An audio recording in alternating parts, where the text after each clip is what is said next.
Today, let's go through the best exercises to learn the tuck planche push-up. Now we first need to break the movement down and look at the individual components. So we need a tuck planche, we need a bent arm planche, and we need a very strong dip. And the best equipment to use is something that gives you lots of clearance, because in that bent arm planche position, our leg's going to be down here somewhere. Floor variation is great, but you need to be able to open up into a harder variation of the bent arm planche to get the legs out of the way. If not, you're just going to hit the floor. So it doesn't have to be P-bars, you could use high boxes, but the same principles apply. We need to have a top position, a bottom position, and a transition on the equipment that you're going to use. But I'd recommend using the same equipment. So if you're going to do the planche push-ups on these P-bars, I would do the dips, the tuck planche, and the bent arm planche training on the P-bars as well. Now it is possible to do the full movement with assistance. So you could use toe assist in the top position, the bottom position, and the transition. But ideally, you're going to be into your full tuck planche position, being able to hold this for 20, 30 seconds comfortably. So because we're going to transition down and back up into it, having a really good, strong position that has some room for error, so I can move around in the position and still hold, is going to be really beneficial. Because if you only have a tiny window of balance or a tiny sweet spot that you have to hit every time, the likelihood is you're not going to hit it on the way back up because it's much harder to push out. So when you're struggling, it's harder to hit that sweet spot. Exactly the same for the bent arm planche. You want to have that strong position at the bottom, and again, have some variability there, especially on the depth. When you're coming down into the position, you might go a little bit lower than what you've trained. And if you're not conditioned down there or never been down there in the training set, you're really going to struggle to get out of that hole at the bottom. And also I think this is the point where you need to change direction when you come down and go back up again. So we do really want to have that variability down there and a decent hold. And then the other thing to consider is, because you're going from one position to the next, your hand position and bar setup. So these bars, obviously I can move around however I want to. If I have a certain setup for my top position and a different setup for my bottom position, I could run into problems. So make sure the setup at the bottom for the hand position, the angle of the bars, and the distance between the bars is exactly the same for the top and the bottom. Then we have the prerequisite for the transition. So making sure that you can go from the top to the bottom and back up again comfortably. We really need to have strong dips. So from that top support position, coming down to a deep dip position and back up again for repetitions.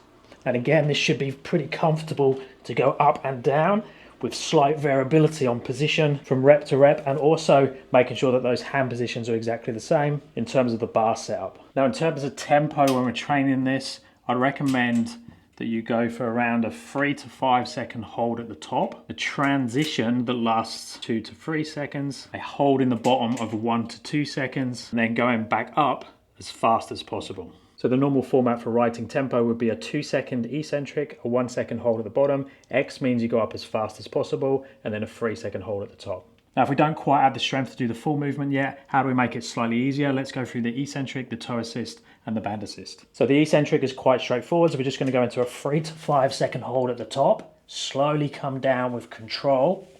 Make sure you're not dropping at all, and then hold that bottom position before exiting back out. So I recommend videoing from the side, making sure the shoulders and the hips are moving together. We don't want the hips dropping faster than shoulders or shoulders dropping faster than hips. Make sure you're starting in that real protracted, strong planche position, and then you're getting enough time under tension. Basically, don't drop on the down movement, and then make sure you get a control hold at the bottom. If you can't do those things, you can double up these assistance exercises, and I'll show you that in a second. But if you want to make it harder, we can just hold for longer. So I can hold for longer in the top position. I could even open it out slightly, hold for that longer time, and then slowly come down again, longer duration all the way down, and then hold for longer at the bottom. Again, you could open out to harder positions, can't talk in that position, and then come back out. Next we have toe assist. Now with the toe assist one, I'm using something that's not very stable. I'd recommend you do that over using something that's very stable, because then the temptation is going to be to put way too much weight into it. Let me just set up exactly the same, but now we have that toe assist if we need it in the planche, but ideally you would be without it there, and then just light toe assist as you come down. Notice I'm only using 1 foot, and then I find my bent arm planche.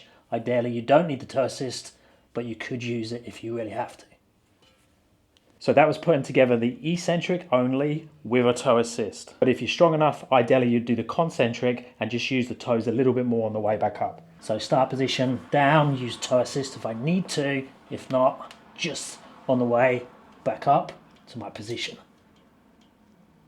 Now you're definitely going to need to play around with the setup in terms of the position of everything. You're probably going to have to play around with how much it helps you each repetition, because some reps you're stronger than others. So it's just going to take a lot of exploration and playing around with as you go. And then we have band assist. Now I highly recommend if you're going to do band assist to have it around the hips, not around the toes. And with this setup, because the bars are so close to where the band is hanging, this is actually not going to help me that much, especially at the top of the movement. So ideally you'll have something taller, or you'll use slightly lower P-bars. Putting it on a ring or a strap or something where you can adjust the height is really good, and having some different variations of bands is also going to give you more options. This is like a medium band, so putting it around the hips. Now if you notice, the band is directly above the shoulders or above the upper back where I want to protract into that position. That band is not helping me at all at the moment, but here I can feel it get a little bit tighter, and then it's definitely helping me get back out of the hole, but at the top there, I'm not noticing anything. So if I needed the band assist at the top, I'm going to have to either shorten the band or decrease the height of those P-bars. Again, you could do the eccentrics only, or you could do the full movement like I just done. And just be careful, if the band is helping you a lot, or if you are using that toe assist with a lot of help, you can push yourself out of the correct position. If I set up something like this so you can see what I mean, if I go lower, so the band's going to have way more effect on me, you'll notice if I sink into the band too much, it's now pulling me up very high. Instead of being in this nice planche position there, it's pulling me up very high in the air, which is not going to carry over right to the actual correct movement when I'm not using the band. So any assistance exercises, if we videoed it, if we photoshopped the band out, it should look like we're not using the band. The movement looks false, the assistance exercise isn't as good as it should be. But used correctly, the bands do allow us to go into some harder variations that we can't do without the band. So here I can go into a tuck planche, come down to a straddle bent arm planche, and then back to my tuck planche while talking. That also demonstrates why I can't use these bars to do the tuck planche push-ups, because I'll hit the legs into the floor before I get that full depth. However, it is just about possible with this type of step, or if you had P-bars around that height. And again, now with this setup, I can use the band if I needed it to do the full movement and get back up. Let me know if you're training planche push-ups. If so, what variations are you using? Let me know down in the comments if you have any questions. If you're after coaching, check out my app and my website. Links are down in the description. If you're already using the app, or if you're a YouTube member, remember you have access to the Discord. You can ask me questions directly on there. Thumbs up and subscribe would be appreciated, and I'll speak to you in the next one. Thanks, guys.